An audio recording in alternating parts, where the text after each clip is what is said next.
In this episode, we speak with Amir Nathoo, the co-founder and head of Outschool, a community marketplace of live online classes for kids. In 2015, Amir founded Outschool with Nick Grandy and Mikhail Seregine. The company's mission is to inspire kids to love learning by providing them with innovative learning opportunities outside of the regular classroom. The classes are offered by independent teachers and take place in small groups over live video chat, with assignments and feedback between the live sessions. Outschool has raised over $240 million from notable investors including Tiger Global, Coatue, Lightspeed, and others. Prior to Outschool, Amir was a product lead for Square Payroll and a software developer for IBM. His passion for writing software started at a young age, and he strives to find technological and social levers that can drive positive change in the world. I'm your host, RJ Lumba. We hope you enjoy the show. If you like the episode, click to follow. RJ Lumba is the executive chairman of Market Insight Media and the managing partner of GrowthCap. He is the host of Great Entrepreneurs, a podcast for driven entrepreneurs and business owners. Our podcast covers all topics related to the entrepreneurial journey, from ideation to execution to optimization and to reaping the rewards of a well-run business. In the minutes ahead, we'll share with you unique insights and tactics from some of today's most accomplished and inspiring entrepreneurs. Amir, thank you so much for taking the time to chat with us today. It's a delight to be with you. Yeah, it's a pleasure. Looking forward to the conversation. Where I'd like to start is the product, because Outschool seems to be addressing a problem that many parents have with their kids and how to keep them educated, how to keep them engaged, how to keep them working on something productive during downtime. How did you come up with this idea? Yeah, there's lots of influences to the idea. First off, the way we describe the product is as a marketplace of classes for kids. And these are learning experiences that are outside of regular school. And that's where the name comes from.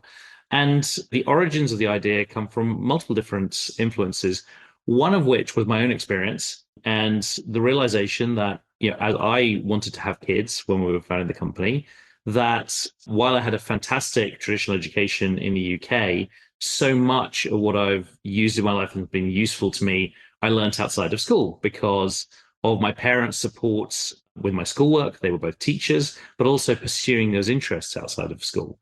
And I started to realize that there was a gap there, that many kids did not have access to those kind of out of school opportunities that I had. And that gap was going to become more severe with the changes in the world and the changes and challenges in the education system.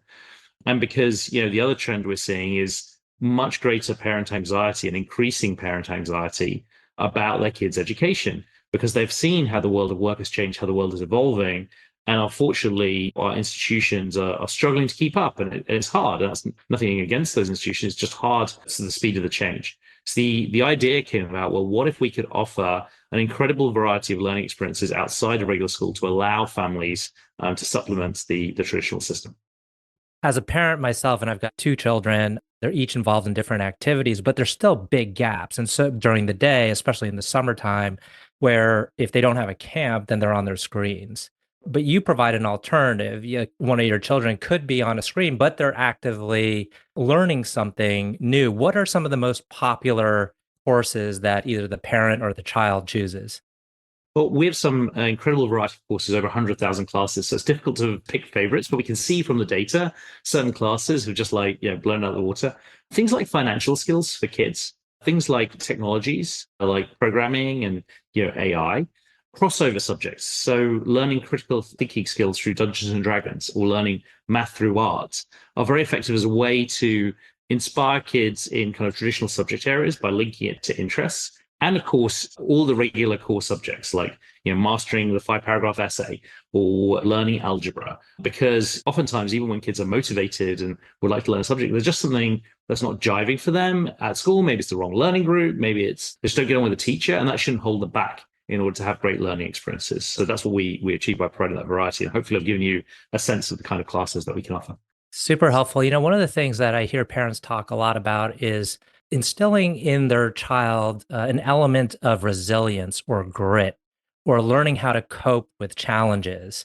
Do you have classes related to that? Absolutely. We have growth mindset classes. I have a 5-year-old and a 3-year-old, and my 5-year-old's been taking Outschool classes for a while because they start at 3.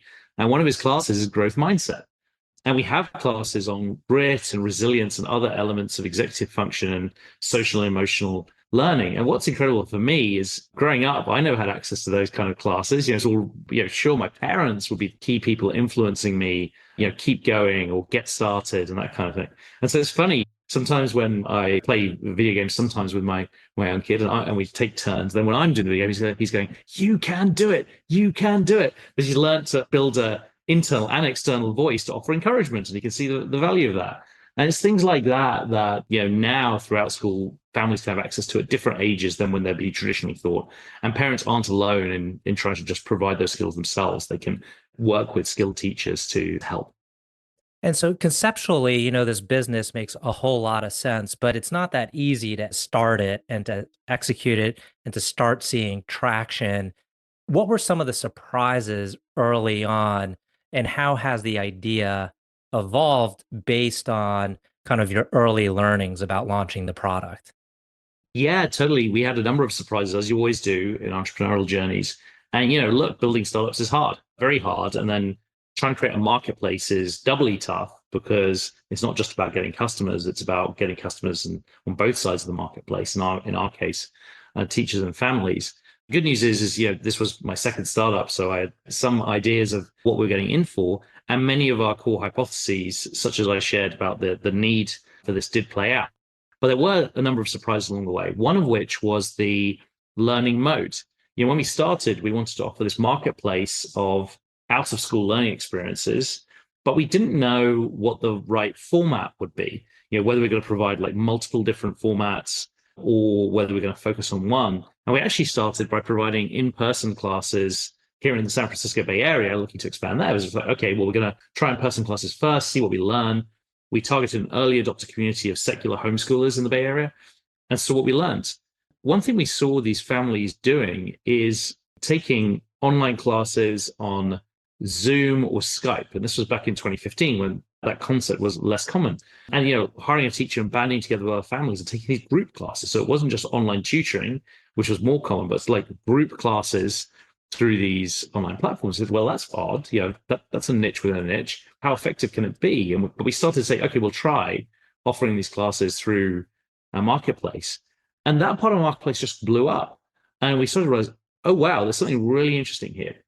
There's something really interesting from a learning perspective because this format combines the best of in-person learning, and that can be interactive and you can see the other participants, with online learning in the sense that you can get access to people and content from anywhere. You're not just restricted to your local area.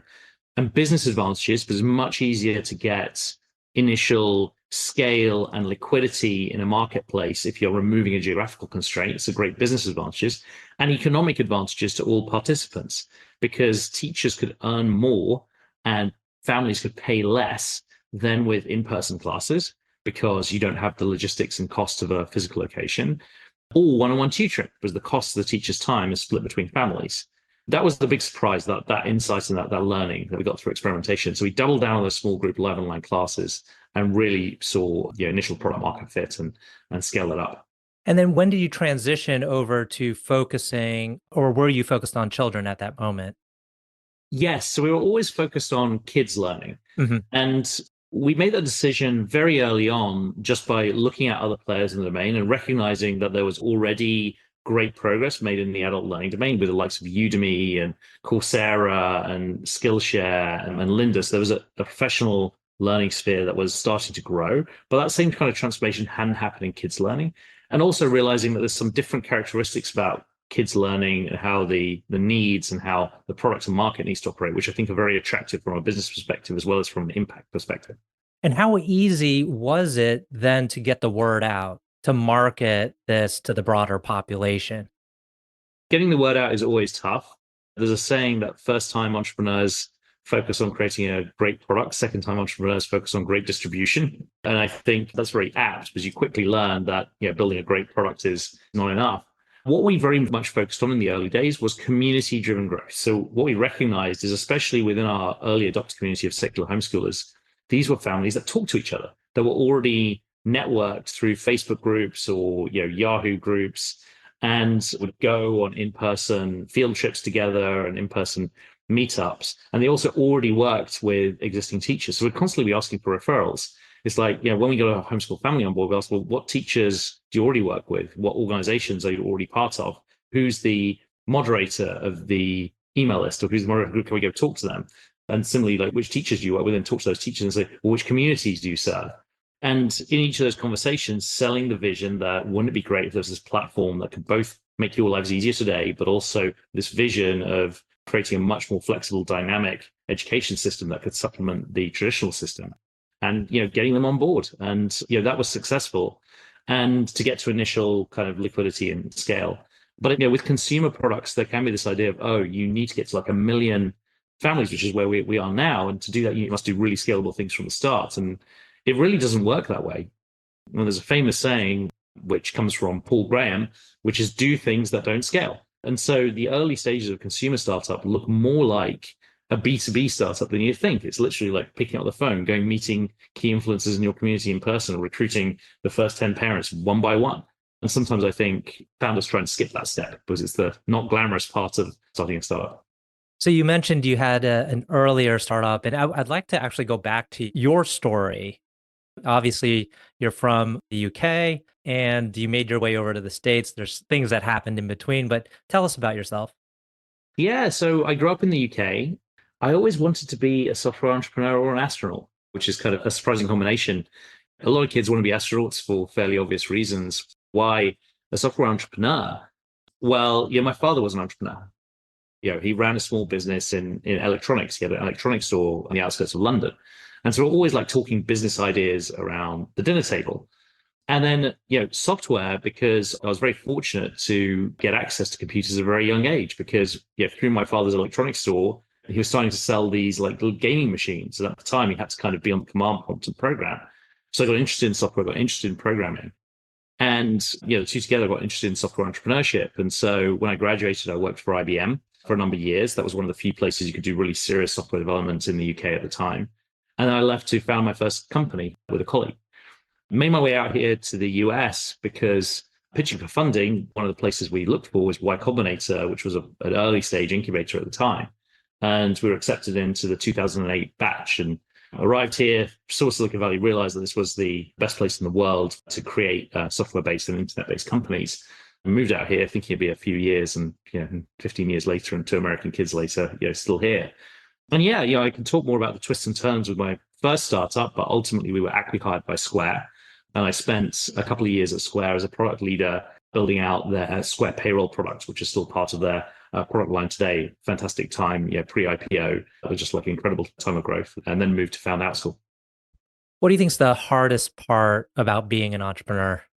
I think people underestimate the kind of grit and the emotional, psychological toll of starting any kind of new venture, but also one that's designed to try and grow really, really fast, which is, what a startup is. Because, and some of it boils down to the rest of our culture and our education system, right? We grow up and are taught in a way and are part of institutions where we're shielded from the market, and people don't realize how much they're shielded from the market unless they're embarked on entrepreneurial venture. And also where there's constraints, there's kind of lanes and you kind of operate in a certain lane. But when you release those constraints and just have to make it work, it's not about getting the grades, or it's not about operating those constraints. It's like, solving the problem and in direct contact with the market. It gets really, really tough and frankly weeds out people really, really quickly. It's not for everyone. I don't think people appreciate the kind of difference. Even if you do appreciate the difference and listen to podcasts like this and are thinking of doing it, it's one thing to kind of be told and it's another thing to experience it. Now, you've raised quite a bit of capital and you've got notable investors. First question related to this topic is, when did you decide to bring in capital? Like, what did you see in the business that told you you were ready to bring in substantial capital? Well, from the start, we always wanted this to be a highly scalable business to achieve significant scale. So we were building it in a way which was always going to be a venture backable business. But we absolutely did not want to bring in capital too early. because bringing capital and scaling up your team too early can actually be dangerous. It can allow you to kid yourself that you have product market fit when you haven't, and actually can cause coordination problems just when you have more resources and more people to align. So the earlier stages, we kept it very, very lean. So 4 of us, 3 co-founders and the first employee with very limited funding. We did raise seed capital. We did raise from Y Combinator, but less than $1 million, and 4 of us for multiple years until we're confident in the product market fit. Once you feel product market fit, then it's important to scale with it. And there are a number of ways you can do that. I advise entrepreneurs to always never be dependent on external capital, to always skirt that line of being able to chart a path to profitability, because capital markets change. Investors may not like you for whatever reason, and that doesn't mean that you're not investable or it wouldn't be a good investment. They have their own biases and issues. So you should always maintain that optionality. And also, if you want to negotiate well, you always have to have the option to walk away. So it's possible to scale quickly without necessarily venture capital, but there comes a point where you say, this might be valuable to go raise capital. And for us, it was when we started to see very fast growth, and not only were the products ready for that growth, but also we had growth flywheels going. Our marketing started to work. We weren't only reliant on this very manual community marketing anymore, and we wanted to invest more in that. And our retention curves were flattening, which meant that you always get some drop off, like some customers try you and you're not a good fit and they leave, and you get some churn. But then after a few months, you see the retention curve flatten. Those customers who remain stay for a long time. And that's a key signal of product market fit.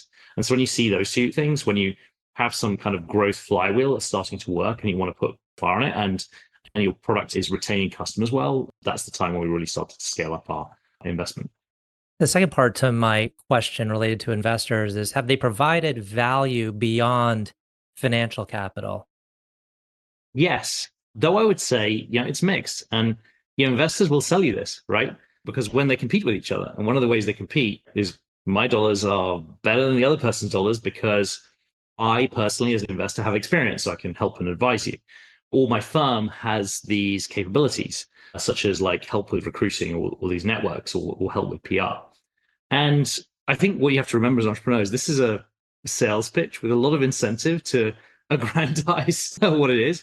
And, I think it's true that bad investors can really damage a company. But, it's hard for even great investors to have that much influence. Ultimately, it's on you as a founder, as a CEO.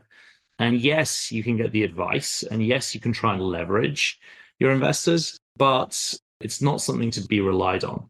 So I tend to advise entrepreneurs, pick great people, and we've been very fortunate, some great people around the table. Pick great people who you think you can work with well and you think you can provide value, but moderate your expectations. Realize it's mostly on you. And secondly, do not compromise on control terms, because you might be wrong. You think this is going to be great, but you're going to be in this relationship with an investor for 10 years or plus. You're going to go through some hard times. You're going to go through times when your interests as a founder, or even the company's overall interests, are in conflict with certain investor interests. And so even if you think everything's great, never compromise on control terms would be my advice for entrepreneurs. If you had to pin your success or accomplishments to date on one attribute, what attribute would that be? It's akin to saying, what is your superpower? Well, I'll caveat this and I'll tell you what I think. I think it's very hard to be successful entrepreneur with just one thing that you keep hammering on. So I think it's multiple things, but the core for me, and I believe many successful entrepreneurs, is, you could call it politely, grit. Another way to put it is bloody-mindedness. Just like a refusal to accept challenges as not being possible to overcome, an ability to keep going even in the toughest of times. It's not the only thing, and it can get you into trouble if that's all you've got, but it's absolutely necessary in order to make a venture successful, and especially in complex markets like education and with marketplaces. You seem to have been a first mover, or maybe one of the first movers in your space. Have you seen other competitors come in since you started? There's plenty of activity in edtech. There's a massive wave of new companies around COVID, because we founded well before then, but then there was a sudden interest in online learning. And now there's a new trend with AI companies starting. No one succeeded in scaling a marketplace in K-12 education to anywhere close to our scale, offering online learning. So we don't have like direct competitors, but in particular subsegments of our marketplace, like tutoring, There's Varsity Tutors, which is an established incumbent. And there's many, many startups focused on one vertical. But we see our role in the ecosystem as a marketplace is actually trying to coordinate these companies. So in many cases, we're not competing with them. It's more like we're seeking to partner with them and have them offer their services through our marketplace. Mm-hmm.